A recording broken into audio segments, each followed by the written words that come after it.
نحمدہ و نصلی و نسلم علی رسولہ الکریم۔ محترم، میں اپنی گفتگو میں یہ ایک سماجی موضوع ہے اور سماج کو، سوسائٹی کو، معاشرتی زندگی کو پانی کی اشد ضرورت بھی ہے۔ میں اس کو 1 2 3 حصوں میں تقسیم کرنا چاہتا ہوں۔ کسی زمانے میں مجھے اس پر کچھ لکھنے کا موقع بھی ملا۔ ایک تو یہ ہے کہ پانی ایک عظیم نعمت ہے، اور دنیا یعنی کائنات کو اگر آپ دیکھنا چاہتے ہیں تو یہ آگ، پانی، مٹی، ہوا کے بغیر ناممکن ہے۔ یعنی کوئی بھی چیز ہے، جاندار ہے، اس کو آپ زندہ رکھنا چاہتے ہیں، اس کے لیے ان 4 چیزوں کا، عناصر 4 کا ہونا ضروری ہے۔ نعمت تو اس اعتبار سے ہے کہ اللہ کریم فرماتے ہیں وَيُنَزِّلُ عَلَيْكُم مِّنَ السَّمَاءِ مَاءً لِيُطَهِّرَكُم بِهِ، کہ ہم نے پانی کو اس وجہ سے بھی نازل کیا کہ اس کے ذریعے سے ہم بہت ساری چیزوں کو صاف کر دیتے ہیں۔ بارش کو آپ لے لیں، کئی چیزوں کی صفائی بارش کے ذریعے سے ممکن ہوتی ہے، وہ میرے اور آپ کے ذریعے سے ممکن نہیں ہو سکتی۔ ایک کہیں جیسے آپ نے فرمایا کہ اللہ کریم جو ہے وہ مجھے اور آپ کو یہ بھی فرماتے ہیں کہ اس نعمت کو تم قدر کی نگاہ سے دیکھو۔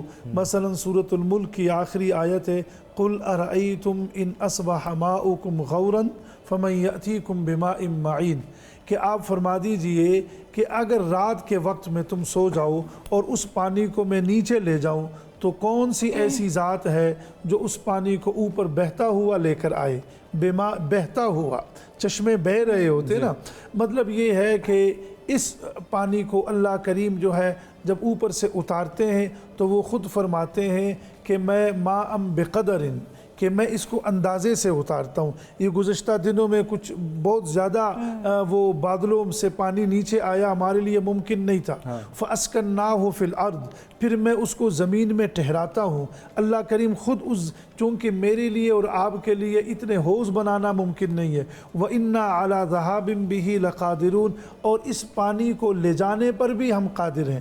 جس نعمت کو آپ قدر کی نگاہ سے نہیں دیکھتے تو اللہ کریم اس نعمت کو کیا کر لیتے ہیں؟ چھین لیتے ہیں۔ تو ایک اجتماعی ذمہ داری ہماری یہ ہے، مثلا ہم پنجاب کے قریب بیٹھے ہوئے، ہمارے پاس 5 دریا ہے، دریائے جہلم ہے، راوی ہے، ستلج ہے، اسی طریقے سے چناب ہے، سندھ ہے۔ یہ ایک 5 جگہ پر جا کر پھر یہ دریائے سندھ میں ضم بھی ہو جاتے ہیں، ہم ڈیم بھی بنائیں۔ ایک تو یہ بات، یہ تو حکومت وقت سے ایک التماس ہے۔ اور ایک انفرادی طور پر جو آپ نے یا محترمہ نے اشارہ کیا، مثلا وہ حضرت سعد رضی اللہ تعالی عنہ کی انہوں نے روایت نقل فرمائی، تو آپ صلی اللہ علیہ وسلم سے انہوں نے گزارش بھی کی کہ آقا کیا وضو میں بھی فضول خرچی ہے؟ آقا نے فرمایا ہاں، وضو میں بھی اسراف ہے۔ وَإِن كُنْتَ عَلَى نَهْرٍ جَارٍ، اہل علم نے یہاں تک لکھا ہے کہ آپ ایسے 1 2 بالٹی سے پانی بھر کے نا یوں واپس پھینکنا یہ بھی مناسب نہیں ہے، آپ کی عادت بن جائے گی۔ تو اب ہم انفرادی ذمہ داری کے حوالے سے کچھ بات کر لیتے ہیں۔ مثلا ہم گاڑیاں دھوتے ہیں تو وہ بالٹی کے ذریعے سے آپ دھو لیں، صحن مائیں بہنیں دھو لیتی ہے، وہ بالٹی کے ذریعے سے دھو لیں۔ میں اور آپ مذہبی طبقہ یا کوئی بھی وضو کرتا ہے تو اگر وہ نل کو اس وقت وضو کھول دے کہ جب وہ عضو کو دھونا چاہیں، لیکن وہ مسح کرنا چاہتے ہیں، مسواک کرنا چاہتے ہیں، وہ کھول کے جناب من وہ مسح کرنا چاہتے ہیں اور وہ کوئی، تو اس کو بند کر دیں۔ اسی طریقے سے میں اور آپ اپنے گھر کو دھونا چاہتے ہیں تو اس میں بھی ہم یہ خیال کریں۔ پھر پانی کے مسئلے میں انفرادی طور پر خواتین گھروں کے اندر کپڑے دھو رہی ہوتی ہے، اب وہ کپڑے کو انہوں نے صابن بھی لگانا ہوتا ہے لیکن نل کا کھلا ہوا ہے۔ تو اس طریقے سے انفرادی بھی، اجتماعی بھی، ہم اگر ان چیزوں کا خیال کریں گے اللہ کریم اس نعمت کو بڑھائیں گے۔ اور ناقدری ہوگی تو جیسے اب آخری بات عرض کر دوں، بہت سارے ایریاز ایسے ہیں ہمارے قریب میں کہ کروڑوں کا گھر بنایا، پانی نہ ہونے کی وجہ سے لوگ ہجرت کرنے پر مجبور ہیں۔